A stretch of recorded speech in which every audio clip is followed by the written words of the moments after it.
foolish rappers. Long as I'm the number one, I don't care who come after. When I came from Africa, they call me booty scratcher.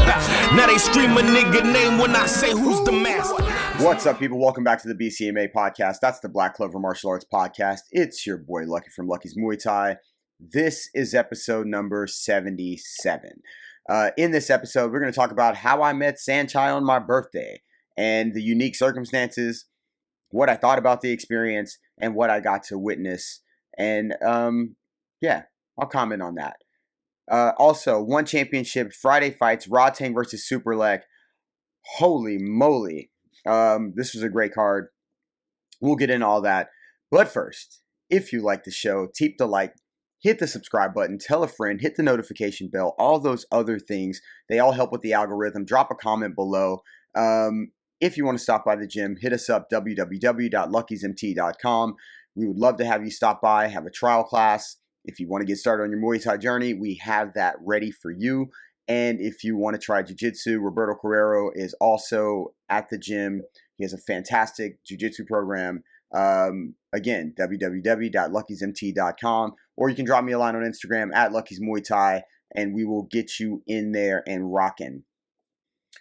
Okay, so I got to meet Saenchai, and not that a lot of people hadn't gotten to meet Saenchai, but I got to meet Saenchai, and it was through unique circumstances, and actually, it was really surreal and pretty amazing. And there are some things that I noticed. But first, let's talk about how it all happened. I'm training at the gym. Mr. Broccoli, that's Coach Broccoli.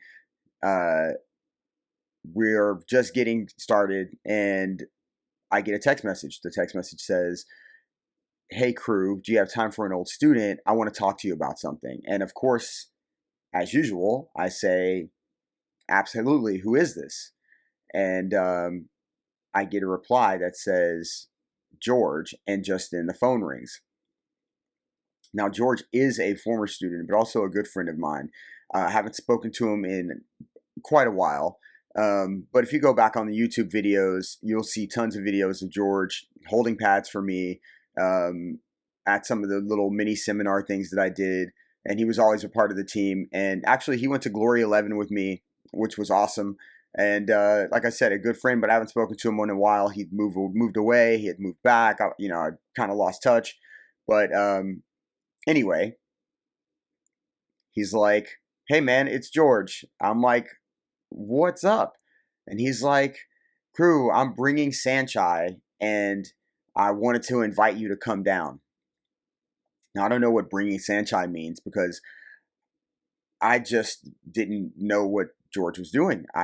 He'd always done stuff with like wine companies and stuff like that. I don't know how that would fit in with Saenchai, but I thought maybe there was some promotion that was attached to another promotion that maybe they were, I have no idea.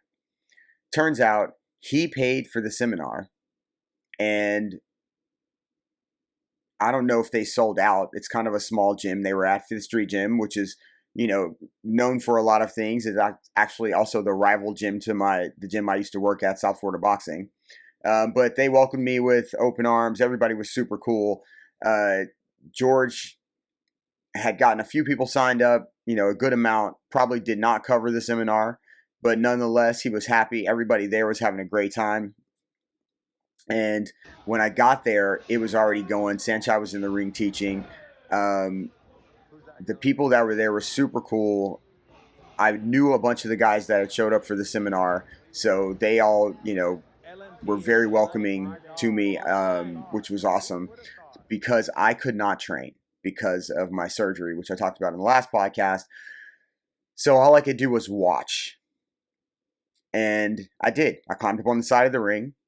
George brought Saenchai over, and we chatted a couple of times. I got a bunch of good happy birthdays from him, so that was what a birthday present, getting to meet Saenchai on my birthday. Not being able to train was kind of weird, but he was so gracious, and he taught some really cool techniques.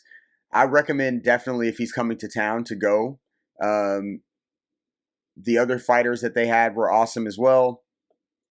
And I've got a chance to go and have lunch with them afterwards, which was also cool. This is all like a very surreal, dreamlike experience. I think I post some pictures or videos along the way, but holy crap, that was super cool. So when Saenchai and the other fighters spar, you see these videos, and every now and then you see a video where somebody gets a little bit frisky, if you will, with, you know, whoever's giving the seminar. It's not even just a Saenchai seminar. You see these in seminars all over the place. And I don't know if they realize that whoever's giving the seminar, especially if they're at that level, they actually have to leave that gym, go to another gym, potentially the next day or within 2 days, train another 25, 30, 40, 50 people, whatever it is, then spar a bunch of those people, then go to another gym. Also, they're not even from this country. They have to fly back home. They have to train, they have to fight. I mean, there's a lot that goes into what they're doing. They're offering a piece of their time, some of their knowledge, and an opportunity to, you know, move around with them. When you take advantage of somebody that's doing something like that, I just don't think it's a really good look. I feel like, yeah, there's definitely some people that are like, yo, I just want to show them what I can do. You know, I have a chance. I'm in front of a legend. But I think that there are levels to how far you should be able to take it, or how far you should take it. Because, as I said, it's like training people privately, doing personal training. Sometimes they don't realize when they miss a kick or a punch and they punch you, they kick your knee, they, you know, teep your rib, they miss the pads, whatever the case may be, that you have another client and then another client after that, and then the next day as well. And it's very difficult to try to express, like, listen, please just be careful, because people's egos get in the way.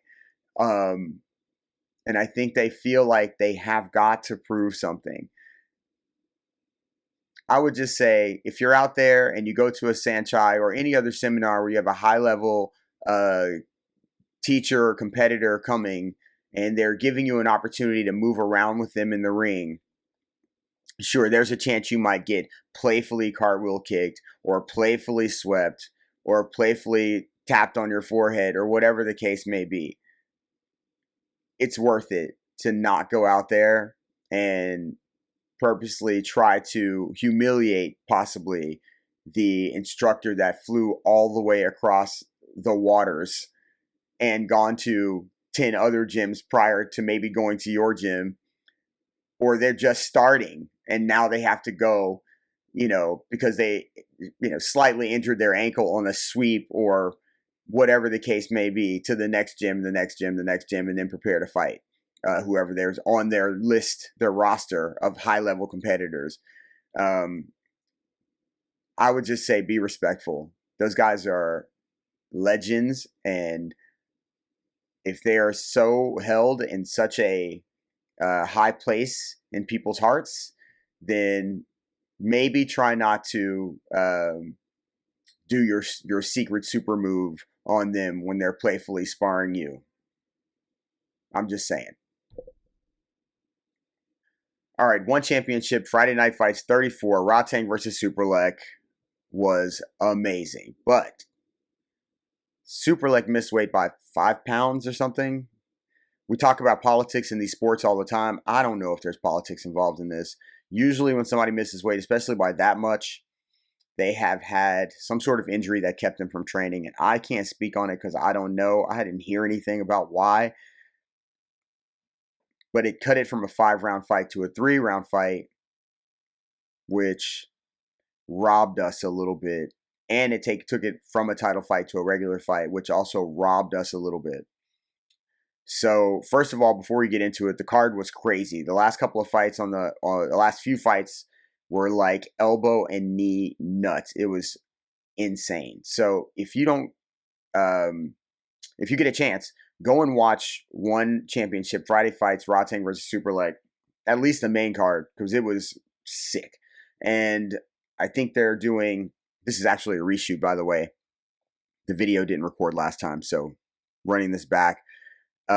today, actually, there's a female card that's headlined by Stam Fairtex and Ham So-hee on Prime. So, I don't know if I'm dropping this on time for you to check that out, but Prime's been putting on a lot of the One Championship fights. And One Championship Friday fights 34, Rodtang versus Superlek came on, and it was on YouTube. Listen, these are fantastic fights. Skill set, rule set. I just can't get enough of how One Championship is mixing up kickboxing, boxing, jiu-jitsu. I'm sorry about kickboxing, MMA, jiu-jitsu, Muay Thai, and all these different aspects of where they're putting these fights. Friday night fights, I believe that one's in Lumpini, right? So anyway, the card was amazing, and I would have had it a draw, right? I think Rodtang had 2 rounds. I think they gave Superlek a 10-8 or something like that.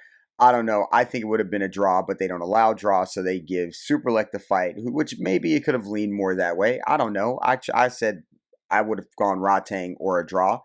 A lot of people had it the same way, but what a freaking amazing fight. So what's next? Are they going to fight again? 5-round fight for the title? Is Superlek going to make weight? Like, what are we doing? All I can tell you is the fights were great. One Championship is doing amazing things. And I just heard everybody's wonderful Joe Rogan talking about we should get Michael Chavello and the UFC and do a kickboxing and Muay Thai card. Oh, the little gloves and this and that and whatever. We got to convince Dana. I do not have faith that if the UFC got into Muay Thai or kickboxing, that they wouldn't ruin it. Not because the fights wouldn't be good, because the UFC fights are generally fucking good for the most part. But the politics of it, the exacerbation of the outside of the ring nonsense, the necessity for the fighters to do that because they don't get paid, the impact it has socially, I just leave us alone. Leave the Muay Thai and kickboxing alone. Listen, if we figure out how to make it blow up in the US somehow, I mean, I've been screaming this from the high heavens since I was writing blogs. If we figure out how to make it a big, beautiful, freaking, blown up in the US, people are loving kickboxing and Muay Thai, I am all for it. But I'm not all for it if we got to have a bunch of Conor McGregors and I don't even know who, but those people running around. I'm sorry, Conor. I know you did your thing, but I'm just talking about a bunch of people running around yelling crazy shit, just to throwing dollies through windows, if that's what we're saying, to get attention and talking about people's moms and whatever. If we have to do all of that to blow up Muay Thai and kickboxing in the US, I'm out. It's still got some, I don't have to hear all that to enjoy the fights. So for me, let the UFC, and let's, One Championship and K1 and Glory try to figure out how to make that all work over here. Or whoever else. Maybe there'll be a US company that really starts to take off. I know there's some in the US already. Lion Fights is good. I think Triumph is good. But I want to see some, let's pack some arenas, whatever. Let's get some stuff happening over here. We shall see. I mean, jiu-jitsu's starting to blow up. Maybe it's catching pace. You know what I mean? It's actually, I don't want to say it's bigger than kickboxing or Muay Thai, but in the US, it's I'm sure surpassed what kickboxing and Muay Thai has done. Honestly, and that's great, but also disappointing for kickboxing and Muay Thai. Anyway, one of the fantastic things about One Championship is, and the fighters over there, are their nicknames. Obviously, Superlek is called the Kicking Machine. Sexson, his nickname is the Man Who Yields to No One. Muang Thai's the Elbow Zombie, and Kulabdam is Left Meteorite, which I don't know. Oh, maybe because the left side. I see what you did there. Anyway, I hope you enjoy the one championship fight. Superlek versus Rodtang. I would love to see it in a 5-round fight. Again, I did have it a draw, but it was dope. Super dope. One last thing. Israel Adesanya arrested for DUI like 2 weeks before the Strickland fight. Again, I don't know. Like I said before when I talked about this, I don't know if he had something going on outside the ring or outside the cage. I don't know what's going on in his personal life. You know, everybody talks about all these different rumors of his ex and whatever else. I try not to pay attention to much of that because, like, I enjoy the fighters, man. Look, whatever happens inside the cage, outside the cage, I was always told that you can't take that in there. And now, yes, sometimes it affects you, but you're not supposed to take it in there with you, man. You got a job to do. You got to go in there and do it. And perhaps that's why he was talking about in his interview where he was getting hit and he was kind of laughing because he was like, I can't believe this guy's hitting me. Because his mind wasn't focused on what was going on inside of there. It was still focused on whatever's taking place outside. But again, he probably would tell you that it shouldn't matter. It shouldn't matter. If I'm the champ, I'm supposed to go out there and do what I'm supposed to do. That's that. But he didn't. And Sean Strickland won. It doesn't matter if he got arrested. Doesn't matter what happened. If there's a reason why to pull out of the fight and he felt and his team felt he should have, then they should have. But they didn't because they felt he could compete and he could win. So whatever happened with the arrest has nothing to do with what happened in that cage. Congrats again to Sean Strickland. Izzy will be back. That's it for me, man. I love y'all. Episode 77. If you like this show, keep the like, hit the subscribe button, tell a friend, drop a notification and a comment, something like that. Drop us a line, www.luckysmt.com if you want to stop by the gym. And I'll see you next time. Peace. This will take a good man and they change him to a villain when the system's been set up by racists trying to kill him. I just wanna